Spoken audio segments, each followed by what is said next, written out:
Yo soy Carlos Racac, el jefe de trabajos prácticos de la materia. Vamos a ver la norma de viento, la norma 102 del año 2005. Bueno, la bibliografía que vamos a usar para este apartado del iterador es, por supuesto, el reglamento, la guía del uso para el reglamento, que tiene ejemplos, los comentarios al reglamento que aclaran puntos y nos permiten consultar dudas, y me permito presentarles este año un apunte que es fresquito, se preparó ahora, Acción del Viento, una introducción se llama, en el cual explicamos la norma con gráficos y contexto, y también explicamos el mismo ejemplo que vemos acá, paso a paso. Así que hay muchas cuestiones que no las voy a explicar en detalle en esta exposición, sino que los voy a remitir a dicho apunte, tiene más o menos 37 páginas, que les va a ser estimamos que les va a ser de utilidad para la mejor comprensión del tema.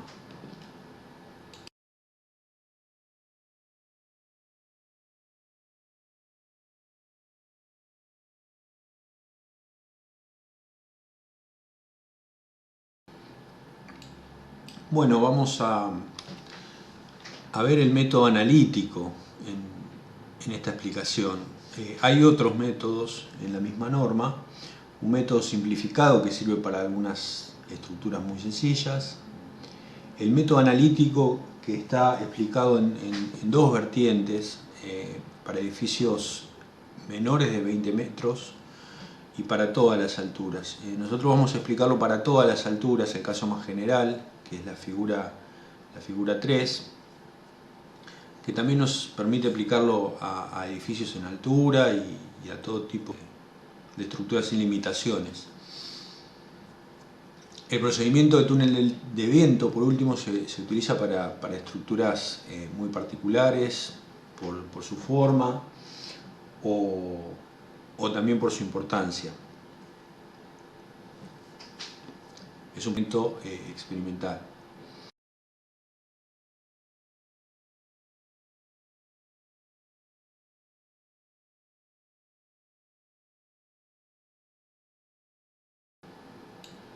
A su vez, la norma divide a las estructuras en dos. Por un lado, el sistema principal resistente a la fuerza de viento, con la sigla SPRFB, que son los pórticos y los arrastramientos. Y los componentes y revestimientos, C y R, que son los revestimientos, o sea, chapas o paneles de cubiertas y cierre lateral, las fijaciones, tornillos, las correas, que son los elementos secundarios, las puertas, las ventanas, todo aquello que no forme parte del sistema principal, pero sin embargo forma parte del edificio.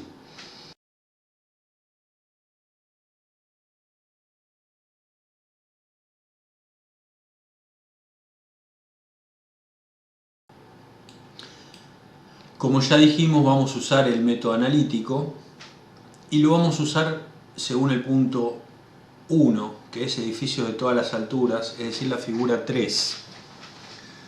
Hay un método más simplificado, que es para edificios menores, de altura menor a 20 metros, que es la figura 4, pero nos parece una aplicación obviamente más limitada y un poquito más complicado para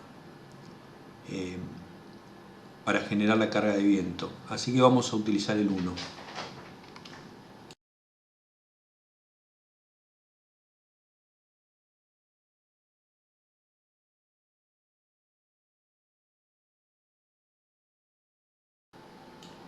Podemos ver el sistema principal, los pórticos y también los arrastramientos, que están formados por puntales y cruces de San Andrés, y también las columnas del frente y contrafrente, que cumplen una función de cerramiento.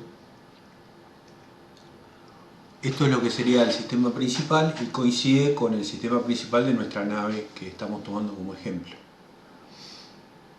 es decir, 7 campos de 6 metros y un ancho que salvan los pórticos de 35 metros.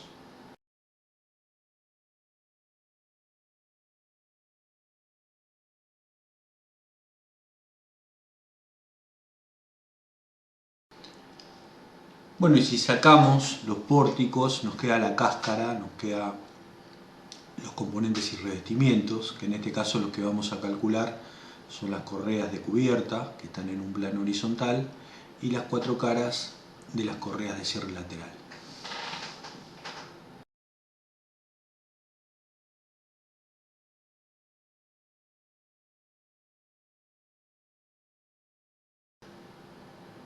Bueno, acá presentamos nuestro ejemplo. Es una nave de 35 por 42 en planta. La altura de alero son 6 metros, la altura más baja. La pendiente de la cubierta son 10 grados, 10%, que es 5,7 grados. Y eso nos permite sacar la altura del punto más alto, que son 7,75 metros. Está ubicada en la provincia de Buenos Aires, en un terreno rural plano. Como dijimos, los pórticos tienen 35 metros de luz y están cada 6 metros. Las correas de paredes y cubierta tienen una luz de 6 metros y en ambos casos separadas 1,5. Esto está todo detallado en el apunte que les digo de una introducción. También sigue bastante de cerca, es bastante parecido al ejemplo 7 de la guía para el uso del CIRSO, que también pueden consultar. Bueno, la expresión del QZ, el QZ es la presión dinámica, es una presión que depende de Z, que es la altura, variable. La expresión es 0,613 kz por kzt por kd por b cuadrado por i, y está dado en newton por metro cuadrado. Kz depende de la altura, lo vamos a dejar expresado porque tenemos distintas alturas en nuestro edificio. Kzt de la topografía, Kd es el factor de direccionalidad, I el factor de importancia y B es la velocidad del viento según la zona. Vamos a analizar ahora cada factor para calcular Qz de esa manera.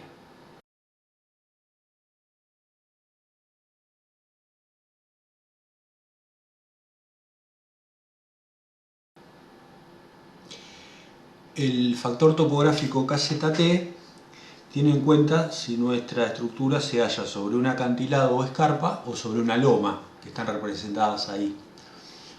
En esos casos permite calcular 3 factores, K1, K2, K3, y con la expresión que está abajo podemos hallar KZT.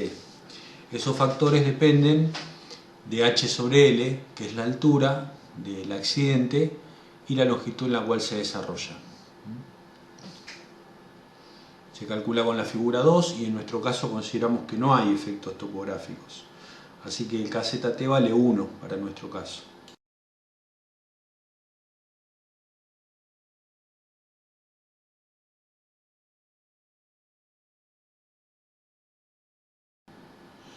El factor KD es el factor de direccionalidad y tiene en cuenta criterios estadísticos que la velocidad del viento máxima provenga de cualquiera de las direcciones consideradas.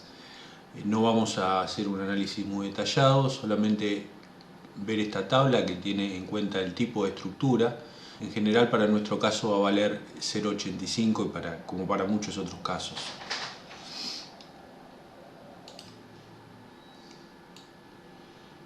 La velocidad B la obtenemos para la ubicación de nuestra obra. Tenemos un mapa donde figuran las curvas de igual velocidad, acompañado por una tabla que se corresponde con el mapa para las ciudades principales. Si no está en la tabla, digamos, tenemos que mirar el mapa y interpolar tal vez entre las distintas curvas. En nuestro caso, que está muy cercano a Buenos Aires, tomamos el valor en Pilar, tomamos el valor para Buenos Aires, que es 45 metros por segundo.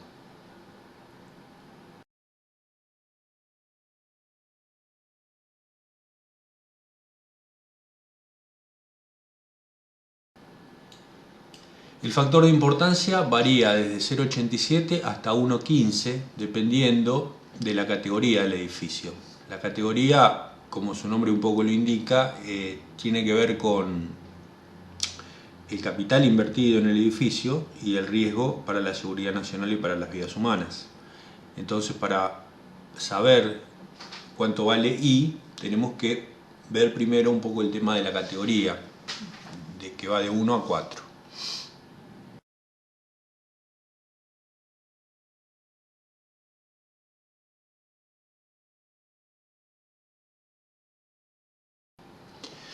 Bueno, por ejemplo, la categoría 1, vamos a ver la 1 y la 4, que son las extremas, y las otras son intermedias.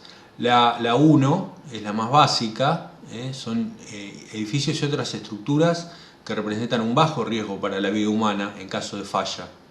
Incluyen, pero no está limitado, a instalaciones agrícolas, ciertas instalaciones temporarias e instalaciones menores para almacenamiento y otras como lo sugiere.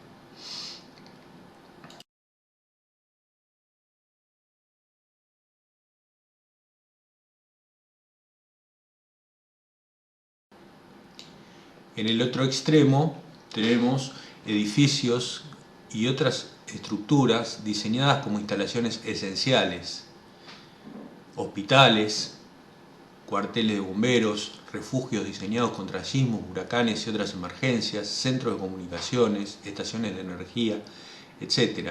Esa es la categoría 4, la de mayor importancia. Entonces tenemos que leer bien esto para entender en qué se encuadra, en cuál categoría se encuadra nuestro edificio y así poder sacar el factor de importancia.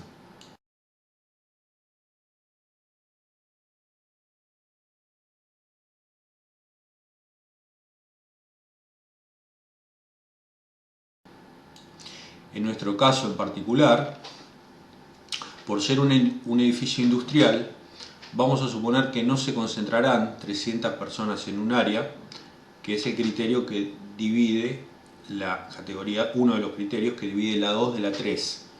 Entonces, como no se concentran 300 personas, vamos a considerar que corresponde categoría 2, y entrando en la tabla 1 que vimos hace algunas diapositivas atrás, sacamos que el factor de importancia va a valer 1.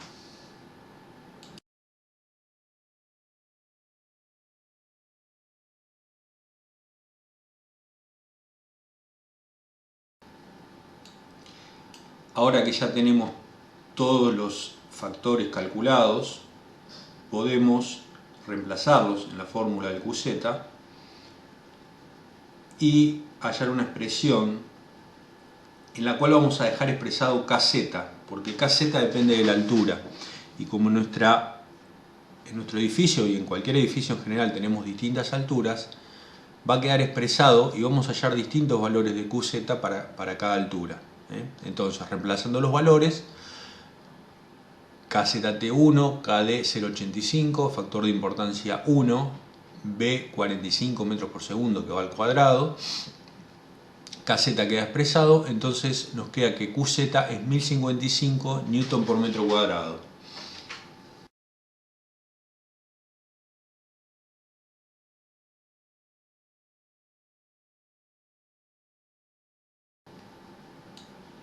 Entonces, ahora nos vamos a adentrar en el cálculo del KZ.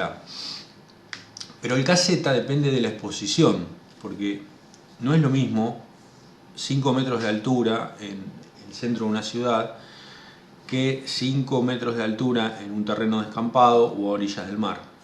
Entonces, eso se tiene en cuenta con las categorías de exposición. Otra vez vamos a seguir la misma estrategia, vamos a leer las extremas, son 4, vamos a leer la exposición A y la D, que son las extremas, para hacernos una idea de cómo funciona. La B y la C serán intermedias, una graduación. La exposición A es el centro de grandes ciudades con al menos 50% de los edificios de altura mayor que 20 metros. Les recomiendo seguir leyendo la descripción porque está todo bien detallado de cómo considerar esta exposición. Asimismo, los mando nuevamente al apunte, que que les mencionaba que ahí está tratado el tema.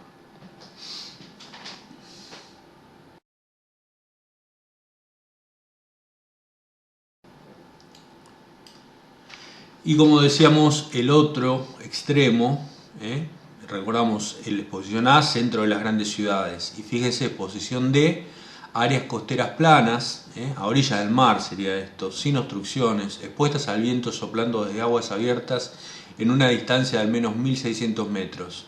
O sea, es una condición muy rigurosa.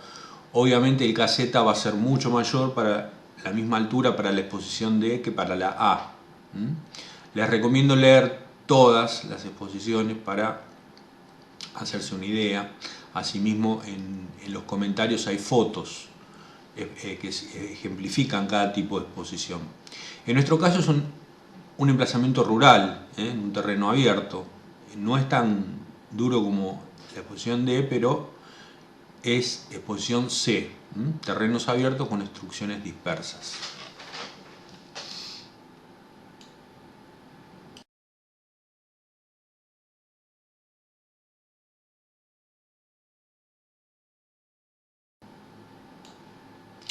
Entonces, podemos usar la tabla 5 y nos vamos a manejar en la columna C, que es la de la exposición. Nosotros tenemos una altura de alero de 6 metros, por ejemplo. Entonces, entramos con 6 metros para la altura de alero y para la exposición C, que tiene los dos casos 1 y 2 reunidos, así que el único valor que puede ser es 0,9. Ven que en las exposiciones A y B, que no son las de nuestro caso, pero a alguien le pueden tocar, hay dos casos distintos. Eso no lo voy a detallar aquí, está bien explicado, bien detallado en el apunte. Y tiene la diferencia de los coeficientes para el caso 1 y para el caso 2.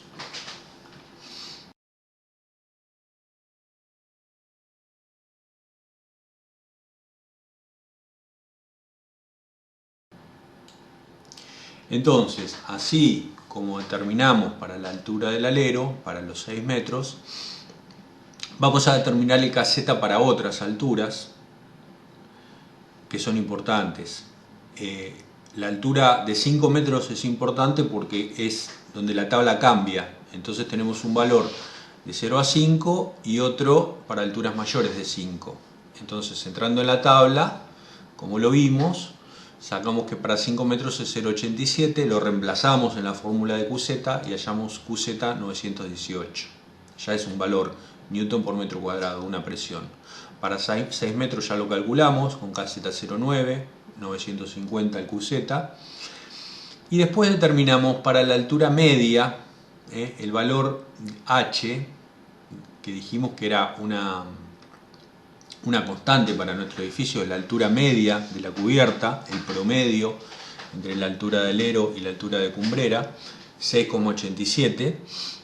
Para ese valor, interpolando, el KZ vale 0,925 y el QZ 976.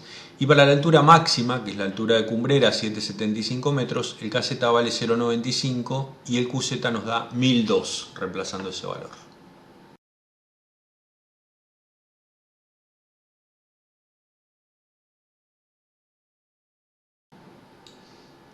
Bueno, ahora que ya hemos calculado el Q para distintas alturas, debemos saber que la presión es el resultante de una suma vectorial entre las acciones exteriores, que es el primer término, y las acciones interiores, que es el segundo término, donde dice QI. Esto está explicado intuitivamente en la página 17 del apunte, donde se explican los signos de las presiones y cómo se suman vectorialmente las acciones interiores con las exteriores. Así que los remito a que se dirijan a la página 17 del apunte y lo vean de ahí, porque lo van a entender mejor que con la fórmula esta que da la norma, que sin embargo después de esa introducción la vamos a aplicar.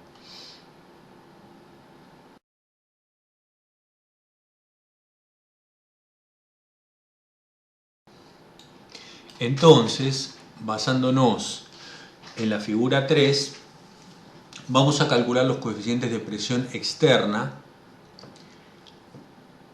para las paredes inicialmente y luego para la cubierta. Entonces, para pared a barlovento, para todos los valores de L sobre B son la longitud y el ancho de la nave en planta. El CP para la pared a barlovento vale 0,8 y se usa con QZ. Para la pared a sotavento varía con L sobre B. L va siempre en la dirección del viento y B en la dirección transversal. Es decir, que tenemos que ver qué dirección estamos considerando para ver si L es 45 y B 42 o al revés. Se pueden invertir, ¿cierto? Entonces, con los valores de L sobre B de 0,1 o 2 o mayor que 4, sacamos los coeficientes CP para la pared a sotavento, que se utiliza con QH. Eso es importante porque quiere decir que para el cálculo de la presión a sotavento vamos a usar el valor QH de la altura media de cubierta, lo mismo que para las paredes laterales, donde el CP vale menos 0,7.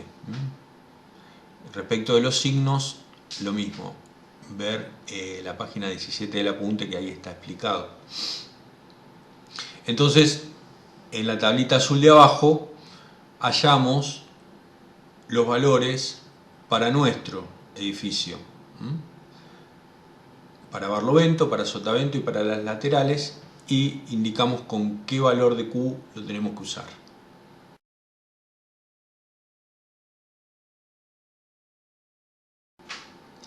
Y de la misma figura 3 de la norma, un poquito más abajo, tenemos los valores de presión exterior CP para la cubierta, que se usan con QH. Entonces, nosotros estamos en el caso de que el ángulo de la cubierta es menor que 10 grados, entonces nos vamos a la parte de abajo, normal a la cumbrera para tita menor que 10 grados y paralelo a la cumbrera para todo tita. Entonces, ahí sacamos una variación con H sobre L menor que 0,5, que es nuestro caso, y vemos que la distancia horizontal desde el borde a barlovento, desde la canaleta, digamos, nos va dando distintos valores de CP. Más importante, menos 0,9, o sea, un valor en valor absoluto más grande, para los lugares más cercanos a la canaleta. Ahora vamos a ver un gráfico de esto. Y luego va disminuyendo, hay un gradiente.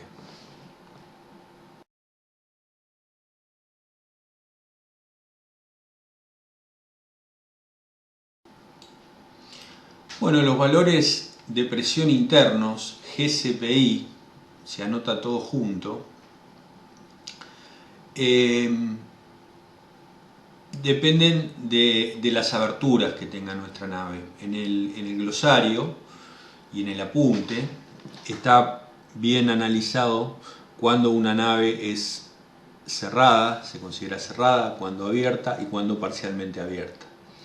Las presiones son mayores y el cálculo es más desfavorable para las naves parcialmente abiertas, por ejemplo un hangar que tiene una gran abertura en el frente, un gran portón, y eso hace que el viento se embolse. Esos son los casos más desfavorables y GCPI llega a valer 0,5 en esos casos. En el caso nuestro, que es cerrada la estructura, el GCPI vale más o menos 0,18. El más menos quiere decir que actúa en los dos sentidos, inflando la nave o deprimiéndola toda la vez.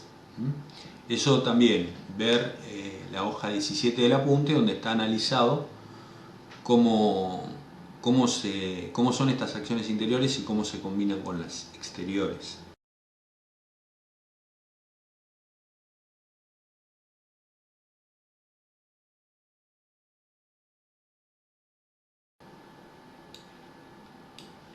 Bueno, ahora retomamos nuestra expresión de la suma vectorial de dos términos para P.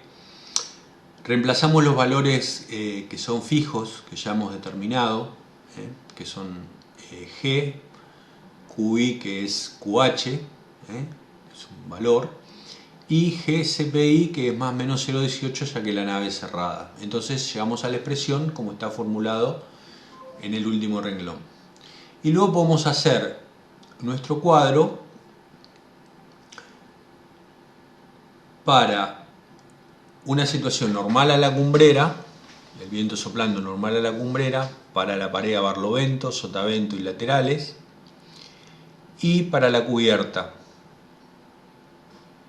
Y hallamos ya los valores para dos situaciones: para las presiones exteriores con succión interior, que es menos GCPI, y con presión interior, que es más GCPI. Y vamos a hallar un perfil para aplicar a nuestra estructura.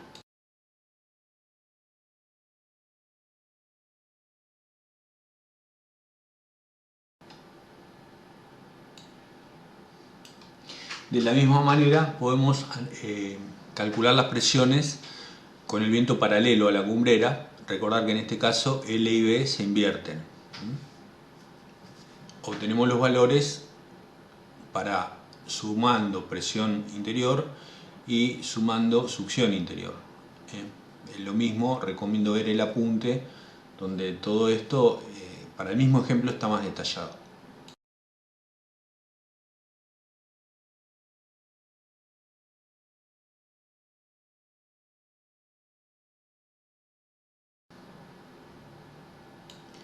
Bueno, solo resta aplicarlas a nuestra estructura.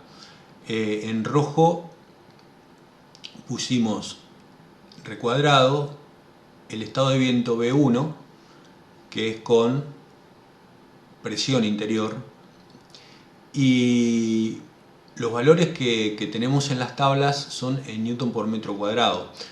Nosotros lo vamos a aplicar en newton por metro, entonces hay que multiplicar por el ancho de influencia de cada pórtico, que son 6 metros en este caso. Y de esa manera multiplicamos por 6 y lo aplicamos en toda la estructura, ¿no es cierto? Aplicamos a barlovento, a sotavento, los laterales y la cubierta. El estado en rojo sería B1 con presión interior, y el estado verde es el estado B2, que es con succión interior.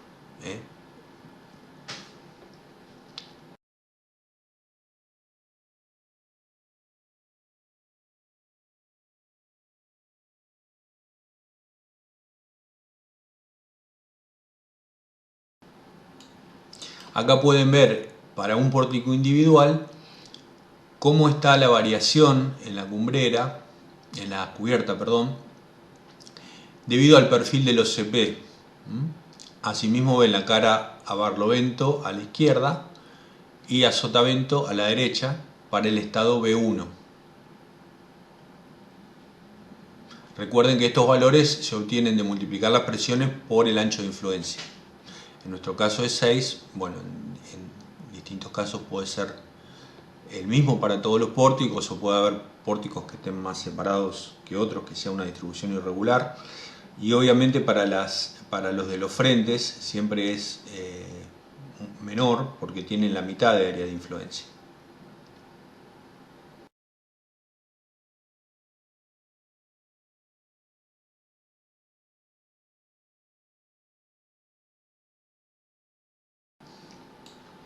Bueno, y estos son los estados de viento longitudinal, que es la manera en que llamamos habitualmente a los que son paralelos a la cumbrera. Fíjense que acá la presión está en el frente inferior, y lo que antes era barlovento y sotavento ahora son las caras laterales. Otra vez tenemos dos estados, uno es con presión interior y el otro es con succión interior. Graficamos el B3, que es el que está en azul.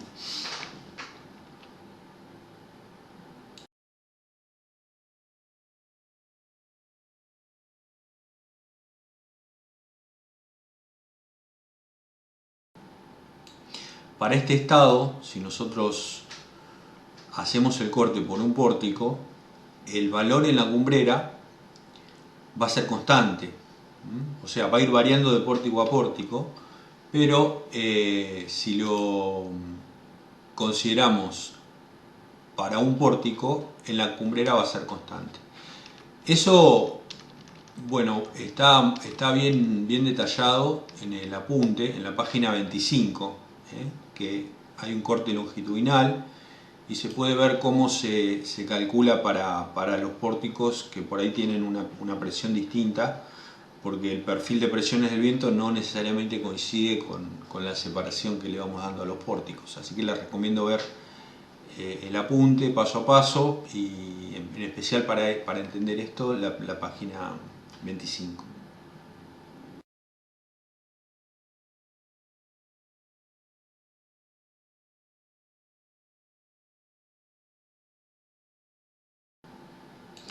Bueno, ahora queda, respecto de nuestro edificio que estamos tomando como ejemplo, queda calcular la presión sobre componentes y revestimientos de paredes, que para nuestro caso van a ser los elementos secundarios, que son las correas. La fórmula es muy similar, pero es un poco más sencilla porque saca una presión, un valor de Q que actúa tanto para los coeficientes exteriores como para los interiores, sale como factor común en la fórmula, ustedes lo ven ahí. Y ese valor es QH, que es la presión para la altura media de cubierta, que habíamos dicho que era importante. Y los coeficientes de presión, GCP, son función del área efectiva del viento. Entonces, el área efectiva es la longitud de tramo del elemento multiplicada por el ancho efectivo. Pero ese ancho efectivo no debe ser menor que 1/3 que la longitud del tramo. Entonces, nosotros tenemos que una correa tiene 6 metros de longitud y están separadas cada 1,5 metros. Entonces, el ancho efectivo debe ser 1,5 metros, pero a la vez no debe ser mayor que 6/3, que es el tercio del tramo. Nos quedamos con este último, 2 metros. Entonces, el área efectiva va a ser L por L/3. Sería 6 por 2 metros, 12 metros cuadrados. Es el área efectiva que vamos a usar para calcular las correas. El GCP para las correas. El GCPI, la parte de acciones interiores, es el mismo valor que tomamos para los pórticos.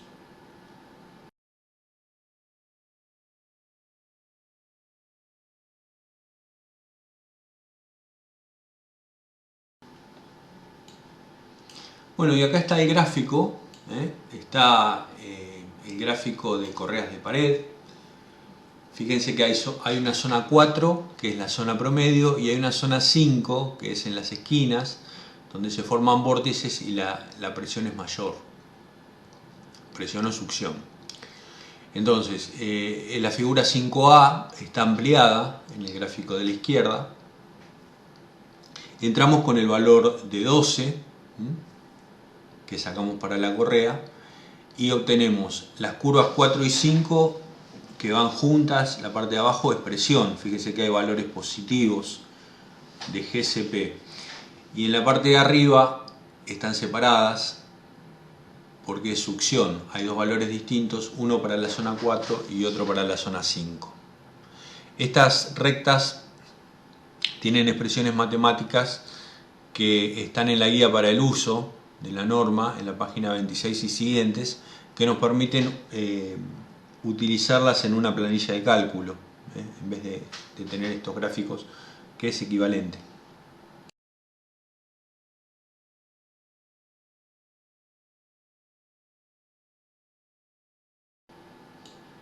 Bueno, entonces entramos con el área efectiva 12 y sacamos los valores para presión, que son los valores positivos, es un valor solo, 0,81, y los valores de succión para la zona 4 y la zona 5, que es mayor, está incrementado.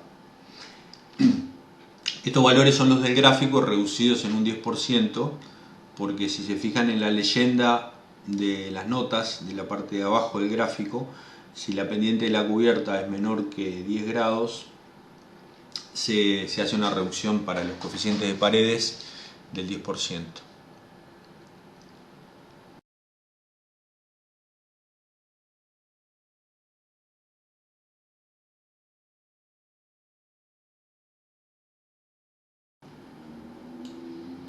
Bueno, y luego queda el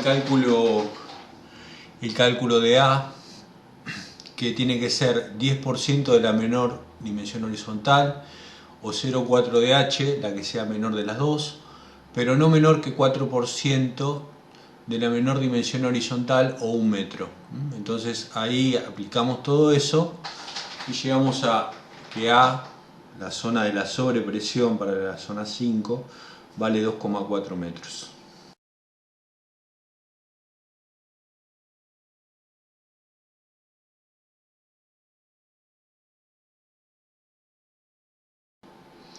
Bueno, entonces de esa manera y con los gráficos y con las presiones interiores podemos hallar para la zona 4 y 5 el valor de la presión y para la zona 4 y 5 los valores de succión, reemplazando los coeficientes que hemos determinado y aplicando para la succión menos 0,18.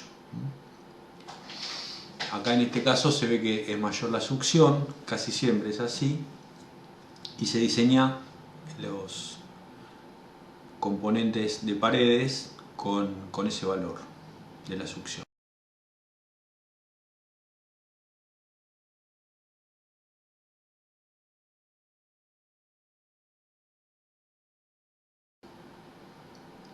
Bueno, de manera similar se determinan para la cubierta. En la cubierta vamos a tener, las correas son paralelas a la cumbrera, entonces vamos a tener correas que van a atravesar, fíjense el grafiquito en planta, que van a atravesar la zona 1 y la 2, y después va a haber otras que van a atravesar la zona 2 y la 3. Otra vez, la zona 2 y 3 están limitados por un valor A. Entonces, entramos con el área efectiva, que ya hemos determinado para las correas, y sacamos los coeficientes de presión y de succión de la misma manera que lo hicimos para las paredes. En este caso no se aplica la reducción del 10%.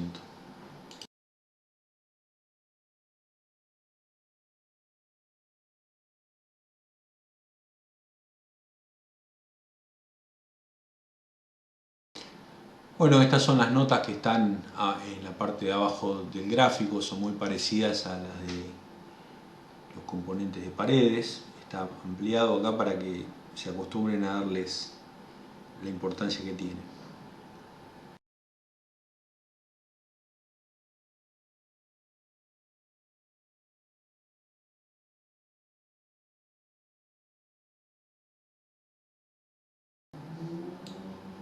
Bueno, entonces acá están volcados los valores que sacamos de los gráficos. Obtenemos un valor de presión que es uniforme para la zona 1, 2 y 3 que vale 0,2. Esto es importante porque es una carga que actúa hacia abajo. Por supuesto que hay que sumarle y restarle los valores de la acción interior, pero al ser una carga hacia abajo se va a sumar con sus coeficientes, por supuesto, a los valores de peso propio y sobrecarga. Por lo tanto, para los componentes de cubierta no podemos despreciar la presión como hacíamos para las paredes. Tenemos que calcular las dos.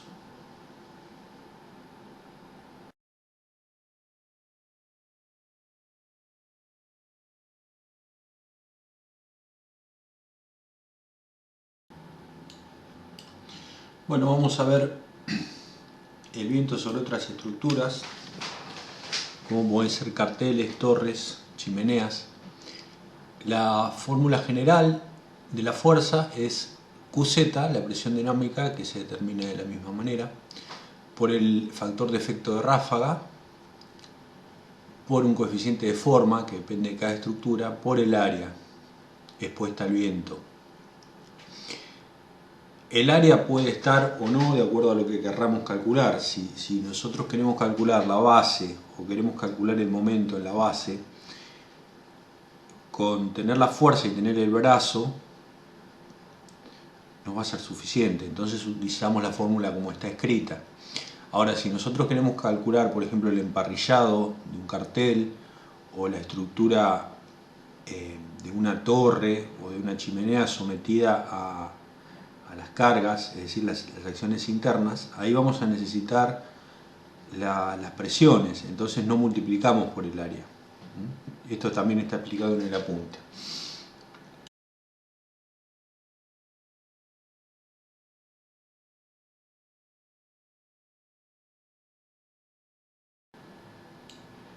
Bueno, el factor de efecto de ráfaga tiene en cuenta la flexibilidad de la estructura. Si la estructura es rígida, como la mayoría o gran parte de las estructuras a las que nos enfrentamos, se toma 0,85, que va a ser nuestro caso. En el caso contrario, hay que ir al punto 5.8, que está explicado, de la norma, ¿no? Que está explicado cómo calcularlo. Se define como flexible aquellos edificios y estructuras esbeltas que tienen una frecuencia natural fundamental menor que 1 hercio. Y rígida si es mayor que 1 hercio.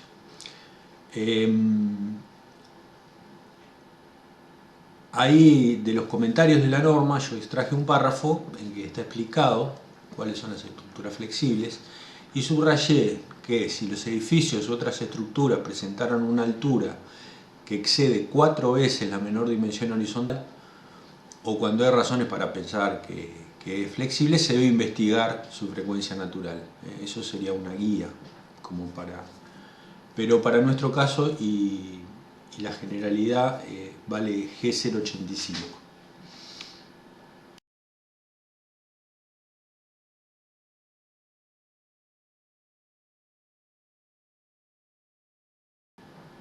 Bueno, entonces para calcular el coeficiente CF hay una serie de tablas. Tabla 11, por ejemplo, sirve para carteles, paredes libres llenas y carteles llenos, que diferencia si está a nivel del terreno o sobre el nivel del terreno. Se entra con una relación, que es la relación altura-ancho, y se obtiene CF. Esto también está explicado en el apunte.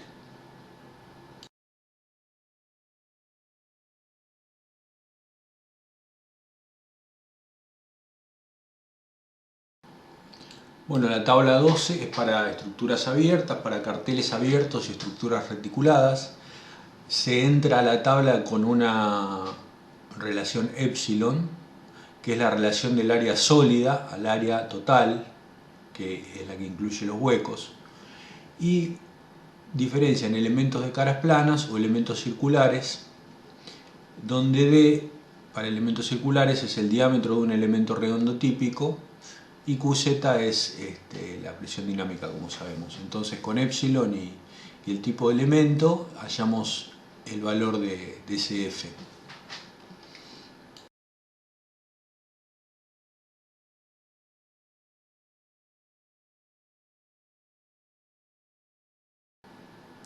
Por último, chimeneas, tanques y estructuras similares contempladas en la tabla 10, de acuerdo a la sección transversal, si es cuadrada, hexagonal, circular, y a la relación H sobre D.